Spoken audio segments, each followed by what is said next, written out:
வணக்கம் வருங்காலமே. நான் உங்கள் அஜய் பேசிக் கொண்டிருக்கிறேன். நான் உங்களுக்கு கணிதத்தை கற்பிக்க விரும்புகிறேன். அதாவது நம்ம இந்த வீடியோவில் மேக்ஸை பற்றி பார்க்கலாம். எதுக்கு இந்த வீடியோனா, எத்தனையோ மேக்ஸ் வீடியோ இருந்தாலும் சரி, எத்தனையோ எஜுகேஷன் வீடியோ இருக்கும். ஆனால் பசங்களுக்கு புரிகிற மாதிரி அது இருக்குமான்றதான் கேள்வி. என்னால் முடிஞ்ச எனக்கு தெரிஞ்ச மேக்ஸை உங்களுக்கு புரிய வைக்கிற அளவுக்கு நான் உங்களுக்கு சொல்லித்தரேன். மறக்காமல் சப்ஸ்கிரைப் பண்ணிக்கோங்க. வாங்க வீடியோ.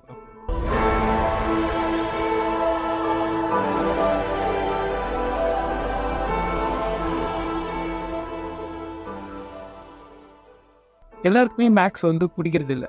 மேக்ஸ்னாலே ஒரு வைரஸ் மாதிரி பார்க்குறோம்.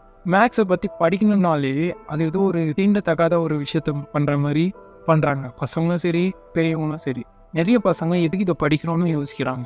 ஆனால் அது படிக்க வேண்டிய கட்டாயத்தில் தான் நம்ம இருக்கோம். நம்ம ஸ்கூல்ஸ்லையும் சரி, நம்ம காலேஜ்லேயும் சரி, நம்ம மேக்ஸ் கட்டாயம் படித்தே ஆகணும் ஒரு சப்ஜெக்டாக. முதல்ல மேக்ஸ்னாலே புரியாது, பிடிக்காதுன்ற விஷயத்த தள்ளி வச்சுட்டு உண்மையான மேக்ஸ்னால் என்னன்னு பார்ப்போம். ஆக்சுவலாக மேக்ஸ்ன்றது என்ன?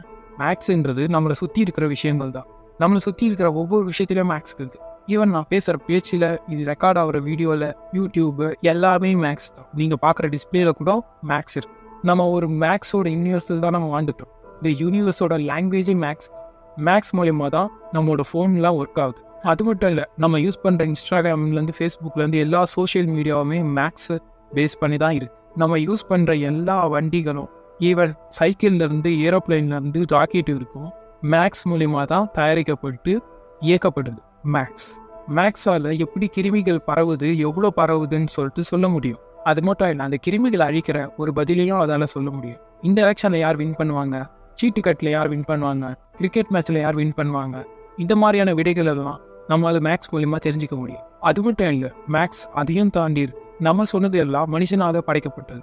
கடவுளால் படைக்கப்பட்ட இந்த ஒட்டுமொத்த பிரபஞ்சமுமே மேக்ஸ் என்ற மொழியால் தான் எழுதப்பட்டிருக்கு. நம்ம வாழ்ற இந்த நாடு, இந்த பூமி, இந்த சூரிய குடும்பம், இது எல்லாமே மேக்ஸ் என்ற மொழியால் நம்மளால் படிக்க முடியும்.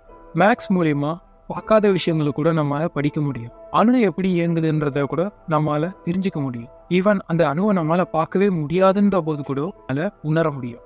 அணுவிலிருந்து அகிலம் இருக்கிற எல்லாத்தையும் நம்மளால் புரிஞ்சிக்கவும் அதை பற்றி தெரிஞ்சிக்கவும் முடியும். மேக்ஸ் மூலியமா தான் சயின்ஸ்லேருந்து எக்கனாமிக் வரைக்கும் எல்லாமே ஒர்க் ஆகுது. அதே மாதிரி பார்த்தோம்னா மேக்ஸ்ன்றது ஒரு விஷயமே இல்லை, அது எதுவுமே இல்லை. மேக்ஸ்னு மேக்ஸ் புக்கு தான் நமக்கு மைண்டில் ஞாபகம் வருது. ஆக்சுவலாக மேக்ஸுக்கு ஒரு ஃபிசிக்கலான ஒரு ஆப்ஜெக்டே இல்லை. அது ஒரு காற்று மாதிரி. அதுக்குன்னு ஒரு உருவம் கிடையாது. அதுக்கு நம்ம உருவம் கொடுக்கவும் முடியாது. நம்ம வாழ்க்கையோட ஒன்றி இயங்குகிற ஒரு இயக்கம் மாதிரி. எக்ஸாம்பிளுக்கு இந்த கிராவிட்டி, புவியீர்ப்பு, அந்த மாதிரி எல்லா இடத்துலையுமே அது இருக்குது. நம்ம ஆனால் அதை உணரவோ, நம்ம அதில் இருக்கோன்றதே நமக்கு தெரியாமலே அது வாழ்ந்துட்டோம். பூமி தன்னைத்தானே சுற்றிட்டு சூரியனை சுற்றுது. இது மேத்தமெட்டிக்கலாக நம்மளால் சொல்ல முடியும், புரிஞ்சிக்கவும் முடியும். அதுக்காக பூமி மேக்ஸ் ஒபே பண்ணுறதுன்னு சொல்ல முடியுமா? இல்லை. மேக்ஸ்னு ஒரு விஷயம் இல்லைன்னா கூட பூமி தன்னைத்தானே சுற்றிட்டு சூரியனை சுற்றும். இந்த இயக்கத்துக்கு நம்ம பேர் வைக்கிறதுக்கு மேக்ஸ்ன்ற மொழியை யூஸ் பண்ணியிருக்குமே தவிர பூமி மேக்ஸை ஒபே பண்ணல. ஒன்றா ரெண்டுன்னு நம்ம படிச்சிருக்கோம். எக்ஸாம்பிளுக்கு ஒரு கூடையில் 2 பேர் ஒரு ஆப்பிளை போடுறாங்கன்னு வச்சுக்கோங்க. இப்போ கூடையில் எத்தனை ஆப்பிள் இருக்கும்? 2 ஆப்பிள். அவங்க 2 பேரும் ஒத்துக்கிறாங்க, அது 2 ஆப்பிள் இருக்குங்க. ரெண்டுன்றது தான் உண்மை.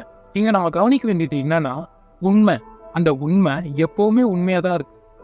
ஈவன் அந்த மனுஷங்க அவங்க வாழ்நாள் முடிஞ்சு செத்துட்டு பிறகு கூட அது எப்போவுமே 2 தான். இதுதான் உண்மை. உண்மை எப்போவுமே மாறாது. கணிதம் ஒரு உண்மை. சரி, அது இருக்கட்டும். மேக்ஸ்ன்னு சொல்கிறோமே, இந்த மேக்ஸ் எங்கேருந்து வந்துச்சு? ஆதிகால மனுஷன் ஏதோ ஒரு கல்லுக்கு கீழே இந்த மேக்ஸ் புக்கை கண்டுபிடிச்சான்னு நினைக்கிறீங்களா? இல்லை மேலோகத்திலேருந்து யாராவது இந்த புக்கை நமக்கு அனுப்பிச்சி வச்சாங்கன்னு நினைக்கிறீங்களா? அப்போ எப்படி இந்த புரியாத விஷயங்களை நம்ம பேர் வச்சு அதுக்கு மேக்ஸ்ன்னு ஒரு சப்ஜெக்ட் கொடுத்தோம்? இதை பற்றி அடுத்த வீடியோவில் பார்க்கலாம். மறக்காமல் நம்ம சேனலுக்கு சப்ஸ்கிரைப் பண்ணிடுங்க. தேங்க்யூ.